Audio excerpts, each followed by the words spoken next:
Welcome back, Yeehaw crew. I'm your captain, Yeehaw Yadam, and we've got ourselves a doozy of a video today. It's gonna be quite a long one. I'm calling it the comprehensive guide to winning with red. So grab yourselves a drink, some sort of beverage, a tea, a coffee, and let's get right to it. But before we get started with the video, if you guys like the content, please leave a like down below. It helps me a tremendous amount. If you comment down below, it'll help me interact with the chat, see what you guys want for future videos, future content, how I can help you create the content that you need. And if you like it and you want to join the crew, feel free to subscribe. So let's get started. We've got here Zoro, and unfortunately I will not be able to participate, it seems, in any of these treasure cups at this exact moment. So if I were to participate in these cups, this is probably the deck that I would take, or something akin to this. The bones on this deck they're very, very strong. So I'm not, maybe there's like 3-4 flex spots, but I'm pretty sure that up to 45 of the 50 to 46 of the 50 cards in this deck are just optimal. It is what it is type of scenario. So this is a rundown of the list, give you a quick little rundown of what I've done and what I believe and why they should be there. So it's gonna be pretty quick. In terms of 2Ks, oh boy, do we've got a bit. We have got 4 of the Otama, we've got 2 of the Usopp for control matchups, 4 of the Gordon, and 4 of the Sanjis. These are just the 2 drops that I decided to go. The reason I went with Gordon is for a little bit of cycle, because I do have a lot of cards that don't have counter power, and due to that I want to cycle them away. And also there are cards in my deck that are created for very specific, or curated for very specific matchups, and due to that I want Gordon to come down and tell me, all right, this is not the matchup for you, round table, you may go away, you know, and do something along those lines, as well as too many Namis and so on and so forth. So that's why I chose Gordon. Sanji is just the most aggressive, one of the better of the 2K counters, and Otama is just a god. I maxed out on the choppers. I know a lot of people on red have just decreased their blocker count because they don't find it to do enough. Once again, guys, 1K, one cost 1K blockers, they're just invaluable. You do not have to summon them immediately. They're good in the mirror, they're good in the control matchups, they're good in almost every single scenario. You can, if you can hold these in your hand and combo it off with big swing turns, they are basically nails in the coffin, and something that your opponent has to deal with on top of the new threat that you have presented. This Nami is a new addition to Zoro. This is one of the cards that I would say is more on the flex spot side. I definitely think you need some number of it. The unfortunate aspect of this Nami is that because this Nami cannot add Nami, unfortunately you cannot add the other version. Because of this, we have to increase her count. I would love to play her at lower counts, but because of the bottom decking that this Nami might have, we have to increase this value, but we don't want to max out on it because that's not the point of this deck. We want our deck to be as efficient as possible, and this Nami lets us use our Dawn a little bit more aggressively, because there's a lot of cards in this deck that kind of beg for Dawn. Our leader, number 1, being the biggest Dawn beggar of them all. So like I said about Usopp, Gordon, Sanji, Nico Robin's just absolutely bananas. Uda is my value engine that I'm going to be using to outvalue you over the long course of the game.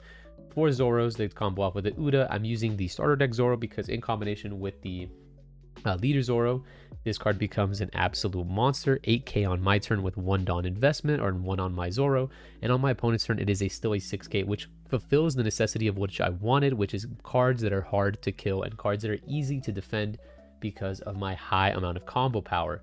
So I have a 6K here, a 5K, and a 6K. These are mostly my swingers, and these are going to be the guys that are going to be finishing the game. Shanks is another possibility. Shanks can switch out for the Zoro at any point in time. I'm just trying a faster, lower to the ground deck to really lean out most of my matches and win very, very quickly. I'm also playing Diablo Jambe as just an one of, because it is searchable by Nami, and it sometimes helps you close out games, helps you get over that A-drop kid and situations like that. The round table has also made its way into the deck because I cannot stand that A-drop. Now that people are focusing on playing for the treasure cups, they are fixating on green, and green is an absolute abomination. So we must delete them from the universe by playing round table, Diablo Jambes, and Red Hawks in order to delete their blockers, their bonnies, and so on and so forth. And Jet Pistol, bananas card. I wish I could bump this up to 4, but we're just so tight on space as it is that 4 might seem a little cloggy, but Gordon kind of fixes that. But it's just the deck is so tight as it is. Getting to 50 cards was very, very hard for me. So this is the list that I would say if you guys want to make any changes, I would go like this, if anything, and then possibly change these out for one of Shanks and up this. Those are the only changes I would beg to be in the deck, and that's about 4 cards. And like I said, 45 out of the 50 are just, those are the bones of the deck. So with that, let's talk about the first thing that we need to talk about. Why did certain cards not make their way into my deck? This Monkey D. Luffy. I am a huge proponent of this Monkey D. Luffy. It is 1k, it is Straw Hat, it can become up a 6k on my opponent's turn. But it is just a card that sometimes just doesn't fit the game plan that I wanted to facilitate. I wanted to make cards that are difficult for my opponent to clear. So when I turn my character sideways, which I choose to do at the last moment, I want them to be easy to defend. The reason I say to turn them sideways in the last moment is that many times in this game, it sounds really, really counterintuitive. But if you just hold back just a little bit, many decks can interact with you.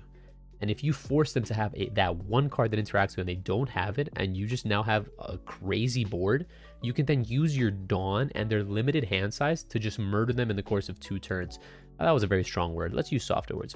To finish off the game quickly and in an efficient manner. And Monkey D. Luffy, as much as I do like him, he is susceptible to Nico Robin. And also, he's just really hard to defend. And if he clears anything, he just gets cleared on the crackback, which is unfortunate. He has a very cute mechanic, which means he can be destroyed by strike characters. But that just doesn't come up just enough at this point in time. Brook. Brook is arguably one of the most strong, aggressive 2k counters, as it puts two of the Dawn that you use to summon it. It has a 3k stat line. It has all the right things. It is a Straw Hat. The problem is my deck is kind of clunky, and because of that, Gordon just fits the spot better. If you want to make some changes and switch out Gordon for Brook, be my guest. That is, be my guest. It is definitely one of the better options that I would suggest if you want to make any differences in the deck, as Brook just provides you a little bit more aggression than Gordon, where Gordon will add that consistency, and I'm a consistent player. I try to play my decks as consistently as possible. Sanji, once again, for the same reason as Monkey D. Luffy didn't make its way into my deck, the fact that it's very easy to clear on the crackback is really negative for this Sanji. Having that rush is only really usable in the Zoro deck if you have the 1-drop starter deck Nami, and if you whiff on her and have this, it becomes just a non-combo card that really just doesn't do enough. So because of that, I am out. Vivi and Sai. Yes, Vivi and Sai. 1 Dawn on my Zoro makes these guys 5Ks. Who cares? They are 4Ks. They cleared on the crackback. They don't do anything. They're not searchable. They just clog the deck. They become infinitely bottom decked by majority of my effects, and they just do not do enough. And this card right here, this gentleman, this Frankie has disappeared. But that Frankie, for those of you that do not know, I'm going to go ahead and leave full screen mode and find Frankie, because he is just such a unit that I want to speak about him real quick, because he's one of the most strongest proponents for the side deck, in my opinion. So this Frankie, I'm sure very few people have seen this card because it just has not seen competitive play. This card says when it has 1 Dawn under it, now it becomes a 5k. It can attack opponents' active characters. In a Zoro deck with 1 Dawn on Frankie, 1 Dawn on your leader, it is now a 6k, can attack at active characters. Really, really good. The drawbacks of Frankie, he's a 4k. Again, he falls under the same criteria and the same issues as Vivi and Sanji have before him. Another main issue with Frankie is the fact that he is a when attacking effect. So he's really, really slow. He has no combo power. But if there were side decks available, this card is an absolute unit versus the mirror match and versus Law. If I expected to see an overwhelming majority of those decks, this card could single-handedly house most of those decks and kind of keep the favor or the board control in my favor and allow me to then proceed with my game plan, which is creating a big board and then winning or finishing off the game in a very, very short amount of time. But yeah, Frankie, unfortunately, I wish there were side decks, but alas, you have not going to see play. Brook is similar to the Law. The reason I chose for Law is because I do want more on plays in general, because I am falling under the fallacy of the A-drop kid. Maybe not fallacy, but that card is just absolutely housing me some games, and I want an immediate answer. Brook, as much as he is a bigger threat to the kid, if he is pre-existing the kid, the fact that they can suspend it with the majority of their cards makes this Brook very difficult to interact with. It's 4 costs, so that's summon effect, and then I have to wait. It's just very difficult, very clunky. I couldn't get him out on time. But if you can board the Brook before the A drop and keep him on the board and not, have the discipline to not turn him sideways and use him as an out to the A drop, then you are a god and you are probably going to win that game handedly because of this Brook. It is a very, very strong card. I just did not see it in many games, but the Law and the Brook are very interchangeable. I just wanted immediate effects. The downside of the Law is, of course, it is not a Straw Hat. And because of that, he gets bottom deck. I lose him majority of the games. He is at a 1 or 2 slot, so sometimes I just don't even see him. All these DP reduction effects, if you've noticed, usually do not have the Straw Hat tag because they would just be too strong, aka the Otamas and the Laws. But Brook, on the other hand, does have it, and that's where his merit comes in. So once again, he's not in my deck this time around, but he comes in and out very willy-nilly. As for Radical Beam, and I've lost it again. As for Radical Beam, as with Guard Point, Radical Beam is another card that can serve as a counter. Now, once again, Zoro is a minion-heavy deck because the more minions you have in your deck, the more then you can get to use them to spam the board and turn them into aggressive units. Spells and events just cannot do that. And because of that, I have tried to lower the amount of events as much as physically possible, which immediately leads me to the in 2 years. Why do I not play in 2 years? Well, besides the fact that I play 4 Gordon, 3 Uta, the Laws, and all these events that will get bottom decked by the card, there you go. That's the reason. The only reason to play in 2 years, in my opinion, in my humble opinion, is to find any sort of assortment of these Namis. If it doesn't see these cards, then the in 2 years just really didn't do enough. And because it bottom decks such key and powerful pieces, my value engine, my consistency engine, my DP reducer, and all these fantastic spells, it just ain't it, chief. So all these cards, they're fantastic options. If you enjoy them, do you. This is my opinion on the deck. But that's the reason that they just did not make the cut. I got a lot of questions in the comments, and I'm using this as a platform to explain why I don't use these specific cards. So let's get on to the matchups. The mirror match.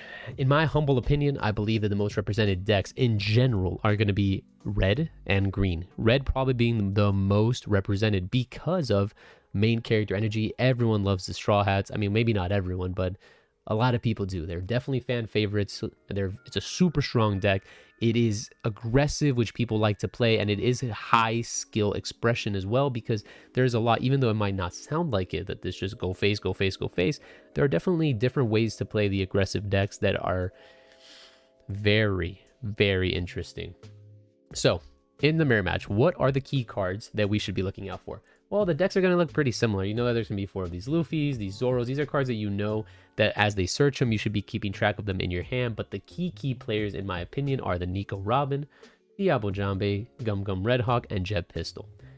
So these are the cards I chose to highlight, and I'll explain why. Now, Nico Robin, she absolutely clobbers your early game. These cards that in Zoro can turn sideways, this Nami that immediately dies to Nico Robin, you lose her whole entire effect and her whole ability to become powerful. Not only that, but you lose your choppers.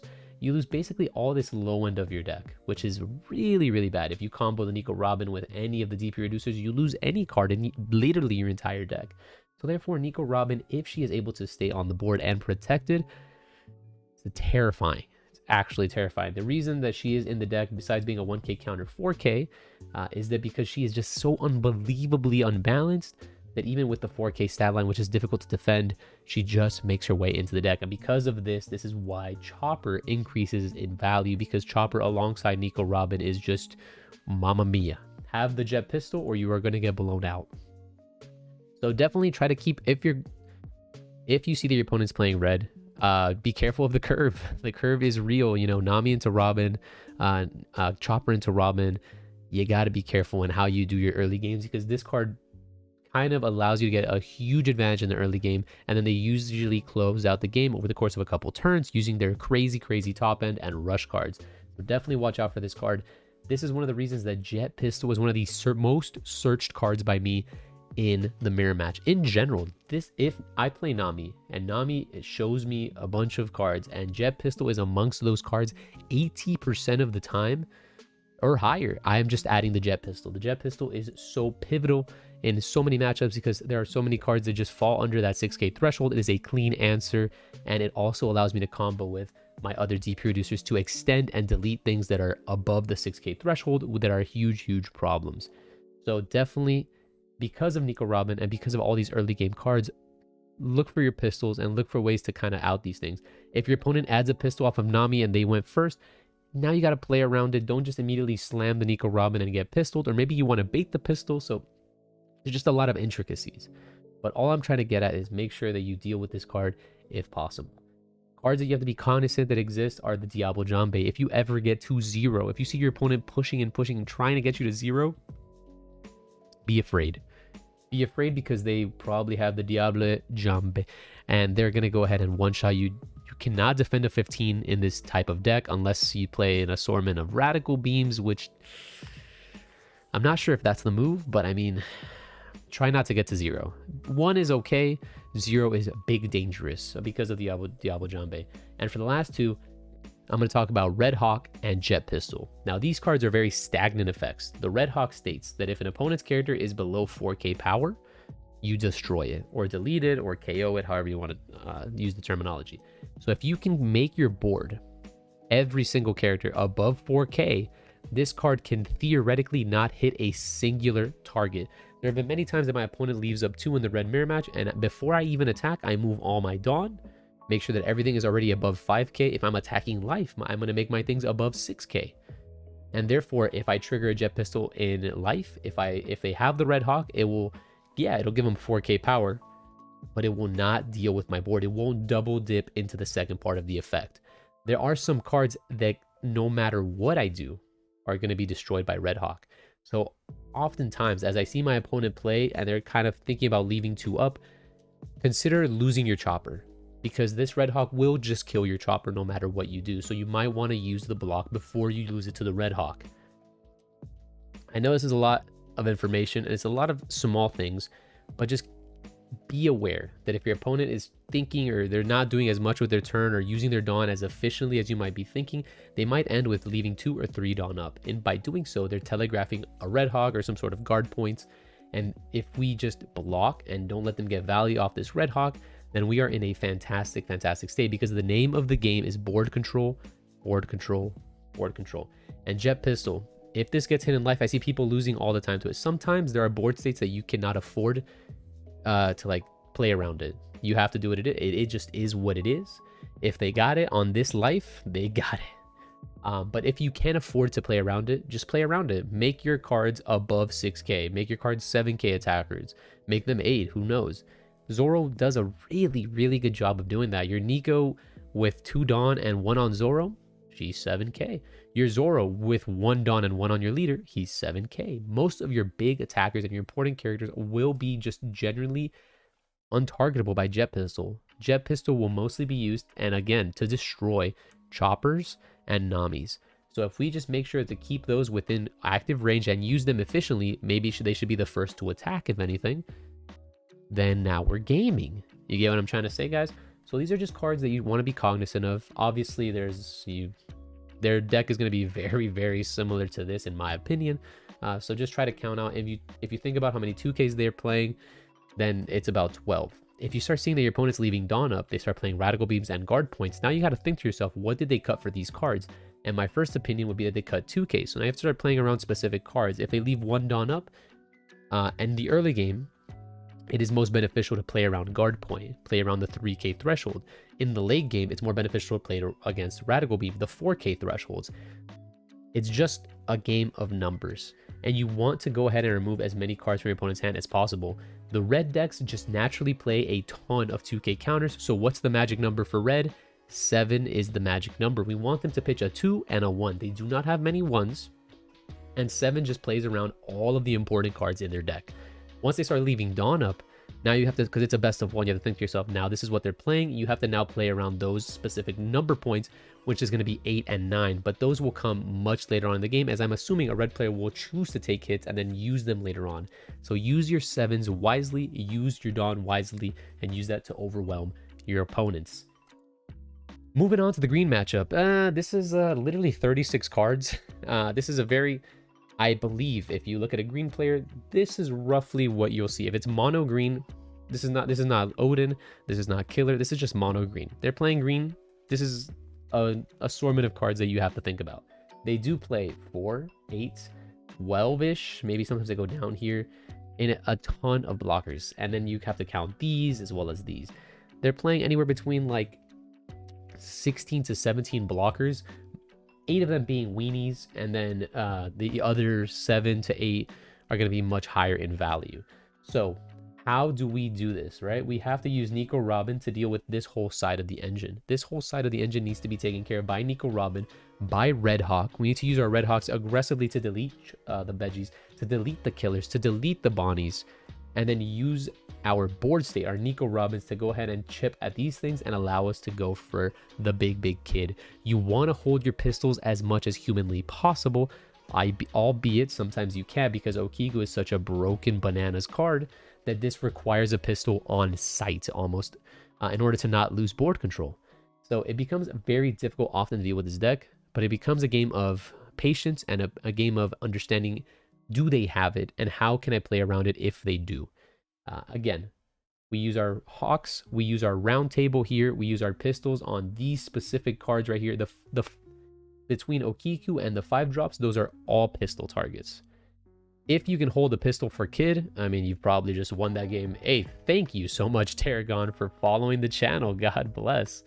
So oftentimes, the 5 drops are the ones that are begging for your pistol. If you can hold a pistol and not use it on any of these literally like 16 cards, then you have probably won the game very handedly, and you can hold the pistol for the Eustace Captain Kid.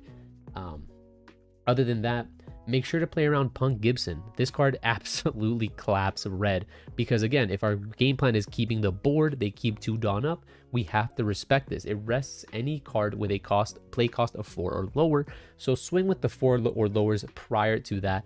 Oftentimes this will just hit a chopper, this will hit your bottom end like your Namis, your choppers, and just makes it easier for them to clear. I didn't put the Cat Vipers here, but make sure to play around any sort of suspension effects. They play Straw Swords, they play Cat Vipers. Those cards are kind of, it is what it is. But the cards you want to make sure to look out for are this X-Drake, this Killer, and make sure you deal with the blockers and make it very difficult for them to summon this A-drop. If you can go ahead and amass enough board pressure to do that, then you're probably in a good state. There's already a lot of cards in our deck catered to this matchup, such as the Round Table. It must be held for one of these 2 in the top end, and Nico Robins to deal with here, and our pistols to deal with here. I feel like that's a really good sum up of how you should play this matchup. Even if you play it correctly, this matchup is so difficult because green is such a bananas deck, but we can do our best. Purple. These are the cards to look out in purple. Who's Who, there is an assortment of it. Just like Killer, it can kill our things, but without having them to be rested. So you want to be more aggressive versus this deck. Make them have to pay for it if they're going to have to, if they summon this 10 drop. If you know they're going to 10, and that's something you have to be cognizant of purple all the time. If they have Onigashima, count how much Dawn they're going to be going to. Constantly ask your opponent, how much Dawn are you at again? And so adding 2 to it next turn, you'll be at what? Okay. And that's something you have to think of. When they go to 7, they have this king. When they go to 5, they have this queen. When they have this 9 and this 10, these are the cards that are going to bomb you out of the game. So you have to think about this. Basically, our pistols are there only for queen. Our Nico Robins are to delete their stupid weenie blockers. And definitely try to, I mean, there's only so much we can do, but this king is, if they have this king on curve with the Onigashima, it's going to be a bad time, but it's still very winnable. Hold your choppers in this matchup as much as humanly possible, because you don't want it to get kinged, and you want to use it to chump block these big dummies. So hold your choppers, pistol the queens, and go base. Hold back against them. Make sure that when you're hitting this deck, they play a ton of 2Ks. So what is the absolute perfect number to hit them with to make them over combo? The number is 7 once again. For a green, my apologies, I didn't mention that, but green does not have a good amount of 2Ks. They have 8 at best. They are searchable, so keep track of when they do have it, but they have a lot of non-combo cards. The best way to deal with green is hitting them with 5 and 6 over and over and over. They will eventually run out of 1Ks and then have to use their 2Ks. They'll over combo, and then once you run them out of that, they just do not have a lot of combo pressure in their hand, as their deck just naturally plays cards like Basil Hawkins and these big kids and Okiku that runs them out of steam. So for a green, 5 and 6 is the magic number. For purple and red, we're on the 2 lineup, right? We want to hit them for 7, make them waste those 2Ks, because these guys play an absolute ton of them. Make them pay.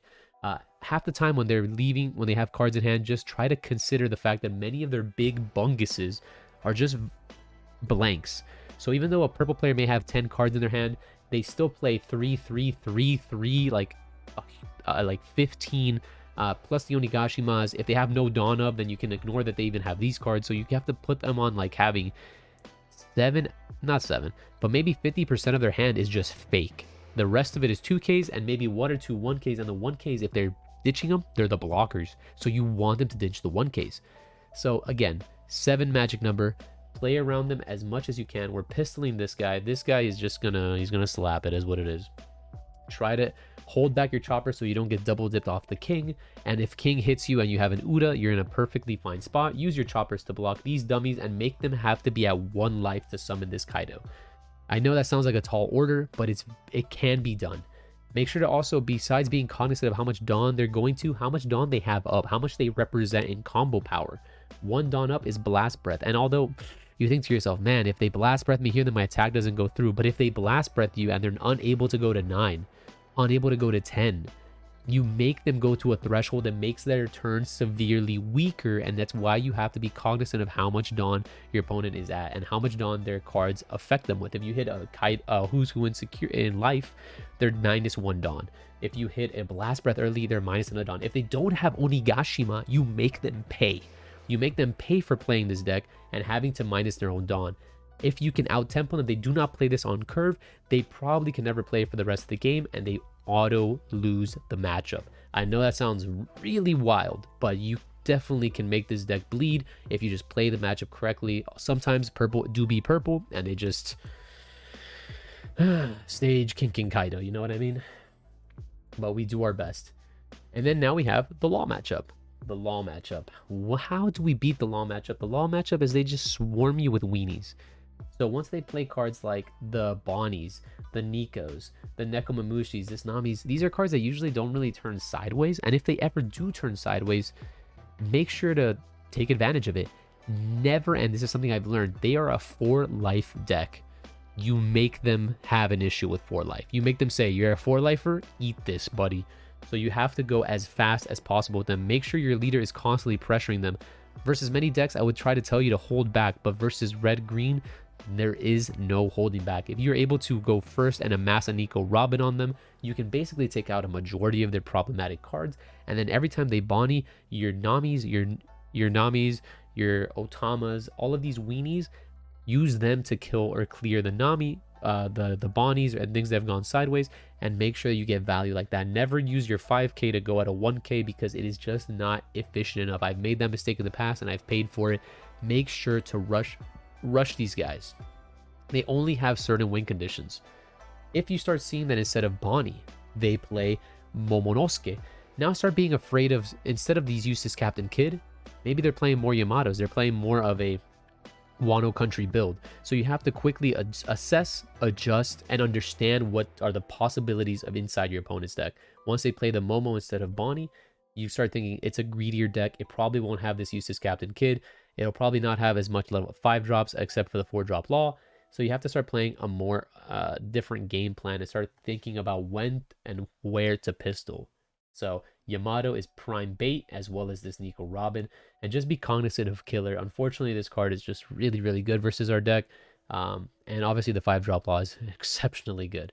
So try to save your pistols for for those 3 specific cards, the Nico Robin, Yamato, and Law. And if you see that they play Bonnie, think that there might be some sort of kid in the top end, but once again, this deck, you can punish them so heavily that they can barely ever get this out against you. So my suggestion for this matchup is use your weenies to kill their weenies and then go face as much as you possibly can, using your Monkey D. Luffy's, your Diablo Jambos, your cards that say unblockable to literally finish off the game, as this deck just does not have combo power. Hit these guys for 5 over and over and over again, and they will eventually have no cards in hand, no counter power, and they will just eventually lose. No reason to overcommit into these guys. Blue, I'm doing this as a quick both blue decks, so Doflamingo and Crocodile. If you face a mono blue deck, these are our problematic cards. Marshall D. Teach is obnoxious. If we're playing against Doflamingo, just make sure to control the board against him. He's gonna use his hero power aggressively or leader ability aggressively to summon cards from the top of his deck, clear these cards for free, and make sure that you hit them. Blue has a lot of cards that give you 2k combo power or counter power, so make sure to hit them for the 7 threshold once again, or maybe one above if you truly want to kill the card. There are cards like Desert Spada, Recyclable Mihogs, and Alvidas that are just in the deck as 2k counters, sometimes Boncre, so make sure to play around that. Understand that if your opponent is using a Pacifista engine, that you want to think about Centaurus, Bartholomew Kumas. If they play this card, do not be afraid to just kill this card. This card, most often, they do not have a Pacifista. There's just not enough space to filter it into the deck. If they're playing Centaurus, their deck is naturally slower and brickier, so just abuse them when you can. Make sure that to understand that if they have 2 Dawn up, that they're baiting Love Beams, and yeah, those cards are pretty good, but they should never be able to deal with the aggression that you can bring out very quickly. A card that I don't see a lot of blue players play that you should be aware of is the starter deck Crocodile. This is a 6k blocker that does bottom deck cards that are 2 cost or lower. So if you swing with any 2 cost, this will on-block, send it to the bottom, and no damage will be done. Be careful of this Crocodile. This is the best pistol target in the entire deck. There's basically nothing else that gets pistoled in this deck besides this Crocodile or the Boa Hancocks. Anything else is just free pistols, or if you can save an Otama and pistol for a Flamingo, sure, that's fine. But this is a very board control game. This is going to be a long game. This is going to be a grindy game, and you're going to have to understand the values. Keep track of cards that your opponent is adding to their hand, if they're bottom decking with Perona, what they're keeping, and just make sure of the mannerisms that they're using. Use the tells that aren't in the game to assess the situation and win from that point. If your opponent has this one card that they keep looking at that they just can't seem to summon, just start thinking that's one of the heavier cards, such as Flamingo or Mihawk. Try to count how many cards they have in their hand. Make sure to deal with the laws as you can with Nico Robin, and then just deal with their blockers quickly and pistol only the the Boa Hancock and the Crocodile 5-drop. But this is going to be a long one, boys, and this is going to be a tough one. I ain't going to lie to you.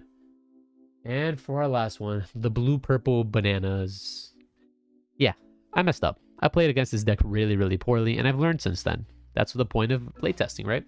Either the cards that we want to watch out here for are the plethora of event spells, and of course, Miss All Sunday, the broken blocker that exists in the Crocodile deck. Basically, they can recycle events. So yeah, the deck doesn't have a lot of crazy combo power. They do not have a lot of 1Ks. They are going to eventually over combo you. So how do you deal with this deck? 5-5-5-5-5. Over combo me, go to 9, but I'm hitting you for 5. Make them do that as much as humanly possible. They are a 4-lifer, so eventually they will not be able to deal with it. The cards that you pistol in this deck are this Crocodile, if you can combo it, or potentially a Queen. Those are the biggest targets. Anything else, not really pistol based, so you might not be necessary because of Gordon, so you can Gordon bottom deck these cards. Uta is a huge problem in this deck, and standing still with the 5-drop Luffy is very important. They very rarely have outs to that specific card, so just make sure to abuse those aspects and win the game like that. If they're playing the Kaido deck, just understand that there may be an assortment of 9-drop and 10-drop Kaido, so play accordingly to that as well. This one has a lot less combo power, so this one you can just kind of just run right through. This Crocodile one, you can play a little bit more conservative, swing with 5s, keep your 5-drop Luffy's unblockables, standing or unrested or unsuspended. Don't swing with them. Make sure that they just summon and look at your opponent and say, I'm going to hit you on the next turn. I'm going to hit you hard, buddy. Use your Diablo Jumbos to win the game, as they use blockers to really facilitate their game plans, and just make sure to hit them as softly and gently as possible till you eventually tickle them to death. That was a tall order, guys, but that is the comprehensive red guide that I can give you. If you guys have any questions regarding your red deck, regarding a specific matchup that I did not cover here, I tried to cover as much of a wide board state as possible, and these were very broad statements. If you want anything more specific, please leave a comment down below. And as always, guys, this is your boy Captain Yeehaw Yadam coming at you with another video. Please, if you enjoyed, think about subscribing, maybe, yes, maybe see. One Piece. Later, guys. I'll see you on the next one.